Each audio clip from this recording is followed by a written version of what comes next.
Student welcome to Tesla education. आज है 10 जुलाई। 10 जुलाई से जितने भी करंट अफेयर के क्वेश्चन बन सकते हैं सारे हम वीडियो में डिस्कस करेंगे और इनसे रिलेटेड जो भी स्टैटिक जीके होगा सब कुछ मैं आपको बताऊंगा, तो वीडियो बहुत ध्यान से देखिए। और अगर आप हमारे चैनल पर नए हैं तो पहले टेस्ला एजुकेशन को सब्सक्राइब करें। और इससे पहले मैं 9 जुलाई के कुछ करंट अफेयर हैं इनको मैं रिवाइज कराऊँगा, तो चलिए देखते हैं। पीएम मोदी एमपी में एशिया के सबसे बड़े सोलर प्लांट का जो उद्घाटन आज 10 तारीख को ही करेंगे। और ओला ने ग्राहकों को डिजिटल पेमेंट विकल्प देने के लिए फ़ोनपे के साथ पार्टनरशिप की है। ठीक है, और ये जो सोलर प्लांट है 750 मेगावाट इसकी कैपेसिटी होगी, इसे याद रखिएगा। और एशिया का सबसे बड़ा सोलर प्लांट है ये, तो इसलिए ये इम्पोर्टेंट हो जाता है। और ड्वेन द रॉक जॉनसन, यानी कि द रॉक के नाम से फेमस है ड्वेन जॉनसन, ये इंस्टाग्राम पर सबसे ज़्यादा कमाई करने वाले सेलिब्रिटी बन गए हैं और इनके लगभग 189 मिलियन फॉलोअर्स हैं। ठीक है, और भारत इंडोनेशिया के कोस्ट गार्ड ने समुद्री संबंधों को बढ़ावा देने के लिए MOU पर हस्ताक्षर किए हैं। ठीक है, तो भारत इंडोनेशिया जो है अपने समुद्री जितने भी व्यापार होते थे उसमें जो चोरी वगैरह होती थी तो उसे कंट्रोल करने के लिए MOU पर हस्ताक्षर किए हैं। ठीक है, और श्यामा प्रसाद मुखर्जी के नाम पर IARI झारखंड की नई बिल्डिंग का नाम रखा गया है, यानी इंडियन एग्रीकल्चर रिसर्च इंस्टीट्यूट, जो इसका फुल फॉर्म है IARI का। ठीक है, और पश्चिम बंगाल सरकार ने दस्तावेजों को स्कैन करने के लिए सेल्फ स्कैन ऐप लॉन्च किया है। और ये जो है टोटल 59 ऐप जो है बैन हुए थे, 159, तो इसलिए जो है जितने भी स्कैन वगैरह करने वाले ऐप थे सब कुछ जो है जैसे कैम स्कैनर वगैरह सब बंद हो चुका है, तो इसलिए ये सेल्फ स्कैन ऐप लॉन्च हुआ है। और SBM बैंक ने स्मार्ट पेमेंट सुविधा के लिए मास्टर कार्ड के साथ पार्टनरशिप की है। सरकार ने जो है NCLAT के चेयरपर्सन बंसीलाल भट्ट का कार्यकाल बढ़ा दिया है। ठीक है, और फिनो पेमेंट्स ने भविष्य बचत खाता लॉन्च किया है। ये जो है 10 से 18 साल तक के बच्चों के लिए जो है, और इसमें कोई लिमिट नहीं है कि आप इतना बैलेंस आपको रखना ही है, इसमें आप मिनिमम बैलेंस की कोई वो नहीं है, 0 बैलेंस भी रख सकते हैं, कोई दिक्कत नहीं, कोई चार्ज नहीं लगेगा इस पर। और सरकार ने चेयरपर्सन बंसीलाल का भट्ट का कार्यकाल तो बढ़ा ही दिया है। ठीक है, तो ये पॉइंट याद रखिएगा। बढ़ते हैं आगे, ये आज के करंट अफेयर हैं। हाल ही में किस तितली को भारत की सबसे बड़ी तितली होने का तमगा मिला है? तो गोल्डन बर्ड को जो है सबसे बड़ी तितली होने का तमगा मिला है, जो उत्तराखंड की है ये। ठीक है, जानते हैं इसके बारे में। तो हिमालय की गोल्डन बर्ड विंग तितली को 88 वर्षों के बाद भारत की सबसे बड़ी तितली का तमगा दिया गया है। उत्तराखंड के पिथौरागढ़ जिले के दीदीहाट कस्बे में 194 mm पंखों वाली मादा गोल्डन बर्ड विंग तितली पाई गई, जबकि 106 mm पंखों वाले नर गोल्डन बर्ड विंग तितली शिलांग के बानखर तितली संग्रहालय में मौजूद है। ठीक है, तो 106 mm की थी जबकि 194 mm की मिल गई है, तो इसलिए जो है तो ये दूसरे नंबर पे होगी, इसे याद रखिएगा। ठीक है, और देखिए हाल ही में इसकी और अन्य 24 प्रजातियों की तितलियों के नाम मापों की जानकारी बायोनोट्स के नवीनतम अंक में प्रकाशित की गई थी, जो लाइव फार्म्स पर होने वाले शोध के लिए प्रकाशित किया जाने वाला त्रैमासिक समाचार पत्र है। और उत्तराखंड के भीमताल में स्थित बटरफ्लाई रिसर्च सेंटर के पीटर स्टेक और यूनान विश्वविद्यालय के चीनी विज्ञान अकादमी के सिस्टरी पंती इस अध्ययन के लेखक हैं। ठीक है, तो इतने पॉइंट यहाँ से याद रखिएगा। बढ़ते हैं क्वेश्चन नंबर 2। हाल ही में किसने कोविड-19 टेस्टिंग के लिए कॉम्पैक्ट SL सिस्टम लॉन्च किया? तो अभी माई लैब ने जो है कॉम्पैक्ट XL सिस्टम लॉन्च किया है, जानते हैं इसके बारे में। तो माई लैब डिस्कवरी सॉल्यूशंस ने व्यापक टेस्टिंग के लिए कॉम्पैक्ट XL नामक सिस्टम लॉन्च किया है, जिसमें कोविड-19 के लिए किया जाने वाला RT-PCR टेस्ट भी शामिल है। यह कोविड-19 RT-PCR टेस्टिंग सहित RNA DNA आधारित टेस्टिंग करने के लिए मॉलिक्यूलर नैदानिक मैनुअल प्रक्रियाओं को ऑटोमेटेड करने के लिए भारत की पहली मशीन है।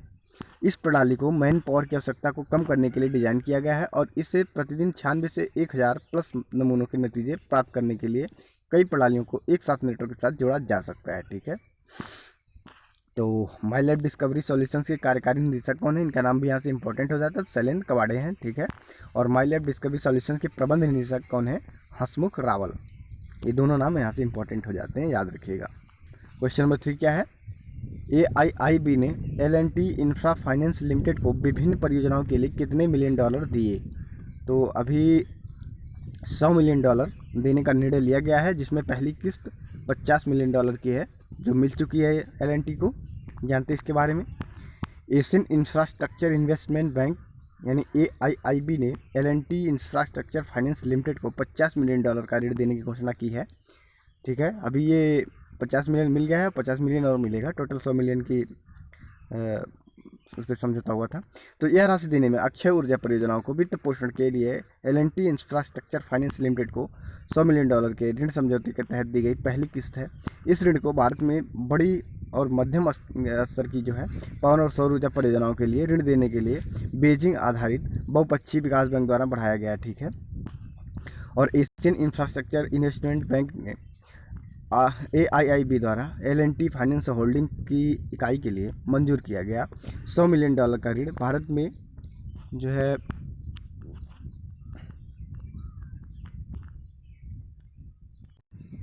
भारत में गैर बैंकिंग वित्तीय कंपनी NBFC के लिए AIIB द्वारा का पहला ऋण है ये।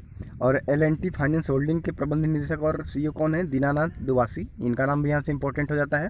और एशियन इंफ्रास्ट्रक्चर इन्वेस्टमेंट बैंक के अध्यक्ष जिन लिकुन है, इनका नाम भी इंपॉर्टेंट हो जाता है। ये दोनों नाम याद रखिएगा। बढ़ते हैं क्वेश्चन नंबर 4 की तरफ।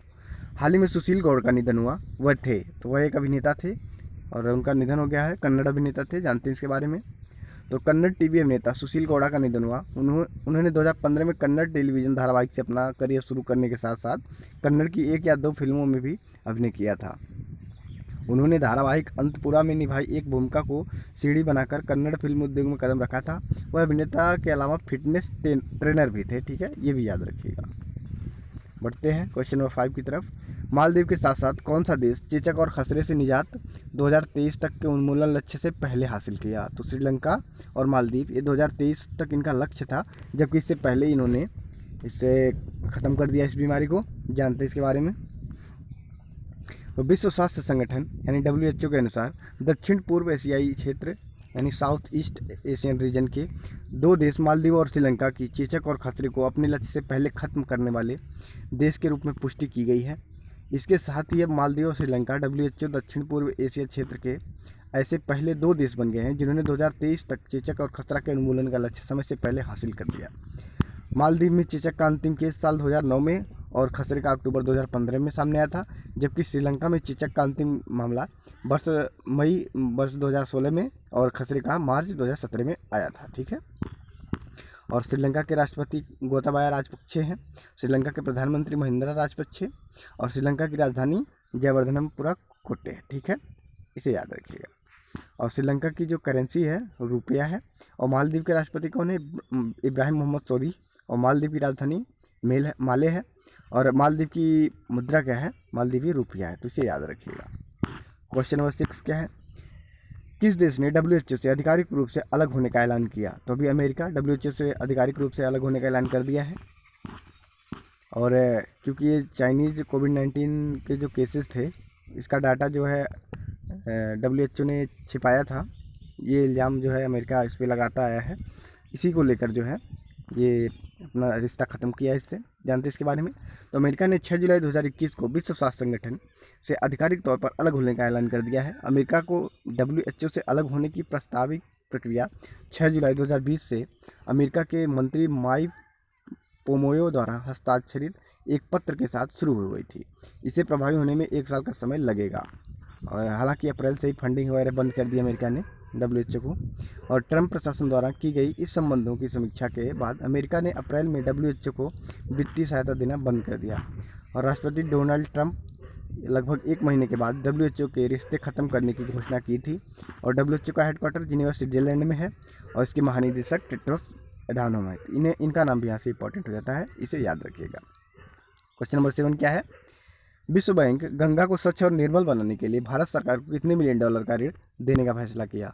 तो $400 मिलियन ऋण का फैसला देने का फैसला किया है विश्व बैंक ने। और जानते हैं इसके बारे में। तो विश्व बैंक ने नमामि गंगे कार्यक्रम में जरूरी सहयोग बढ़ाने और गंगा नदी की कायाकल्प करने की भारत सरकार के साथ $400 मिलियन के ऋण समझौते पर हस्ताक्षर किए हैं। इस ऋण समझौते का उद्देश्य गंगा को स्वच्छ और निर्मल नदी बनाना है। $400 मिलियन की प्रतिबद्धता में $381 मिलियन का ऋण और $19 मिलियन तक की प्रस्तावित गारंटी शामिल है। विश्व बैंक के अध्यक्ष कौन है? डेविड मालपास हैं, इनका नाम भी इम्पोर्टेंट हो जाता है। और सीईओ अंशुला कांत है जो भारतीय मूल की है। क्वेश्चन नंबर 8 क्या है? किस देश ने बलि दिए जाने वाले पशुओं के लिए डिजिटल हाट प्लेटफॉर्म लॉन्च किया है? तो अभी बांग्लादेश ने बकरीद पे जो बकरे वगैरह करते हैं तो उनकी खरीदारी के लिए ऑनलाइन डिजिटल प्लेटफॉर्म जो है लॉन्च किया है, जिसका नाम है डिजिटल हाट। और जानते हैं इसके बारे में। तो बांग्लादेश सरकार द्वारा आगे आने वाली ईद उल अजहा बकरीद त्यौहार से पहले दिए जाने वाले पशुओं की ऑनलाइन बिक्री और खरीद के लिए डिजिटल हाट प्लेटफॉर्म की शुरुआत की है। कोरोना महामारी के मद्देनज़र मवेशी किसानों व्यापारियों को होने वाले वित्तीय नुकसान से बचने के लिए इस प्लेटफॉर्म को शुरू किया गया है। साथ ही इसका उद्देश्य देश में कोविड-19 के इस कठिन समय में भीड़ भाड़ से होने वाले कम्युनिटी ट्रांसमिशन की खतरे से भी बचाना है। और बांग्लादेश के प्रधानमंत्री शेख हसीना है और राजधानी ढाका है और मुद्रा टका है, याद रखिएगा। क्वेश्चन नंबर 9, हाल ही में कौन से भारत के 66वें चेस ग्रैंड मास्टर बने? तो जी आकाश 66वें चेस ग्रैंड मास्टर बने हैं भारत से, जानते हैं इसके बारे में। जी आकाश भारत के 66वें शतरंज ग्रैंड मास्टर बन गए हैं। इसकी पुष्टि अंतर्राष्ट्रीय शतरंज महासंघ यानी इंटरनेशनल चेस फेडरेशन FIDE की वर्ष 2020 की परिषद की दूसरी बैठक में किया गया। आकाश ने साल 2012 में राष्ट्रीय खिताब जीता था, जिसके बाद इंटरनेशनल मास्टर खिताब अपने नाम किया था। इसके साथ साथ गोवा के अमेया ऑडी ने भी इंटरनेशनल मास्टर खिताब अपने नाम किया है। क्वेश्चन नंबर 10 क्या है? स्विगी ने डिजिटल वॉलेट के लिए किस बैंक के साथ हाथ मिलाया है? तो ICICI बैंक के साथ स्विगी ने डिजिटल वॉलेट के लिए हाथ मिलाया है, जानते हैं इसके बारे में। तो फूड टेक दिग्गज कंपनी स्विगी ने ICICI बैंक के साथ मिलकर अपना नया डिजिटल वॉलेट लॉन्च किया। इस डिजिटल वॉलेट नाम का स्विगी मनी रखा गया। इसका नाम जो है इंपॉर्टेंट है, स्विगी मनी रखा गया इसका नाम। और उपयोगकर्ताओं को सिंगल क्लिक चेकआउट अनुभव प्रदान करेगा। इस साझेदारी के माध्यम से स्विगी अपने ग्राहक प्लेटफॉर्म पर ऑर्डर के लिए पैसे इस्तेमाल करने की अनुमति देगा। स्विगी ने अपने क्लाउड प्लेटफॉर्म पर निर्मित ICICI बैंक की इंस्टा वॉलेट सर्विस का उपयोग किया है, जो कि फूड टेक ग्राहकों के लिए तुरंत डिजिटल वॉलेट बनाने की अनुमति देता है।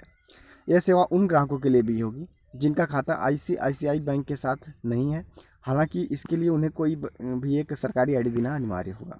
तो स्विगी का यहाँ से जो है CEO, मुख्यालय, ये सब इम्पोर्टेंट हो जाते हैं, तो जान लेते हैं।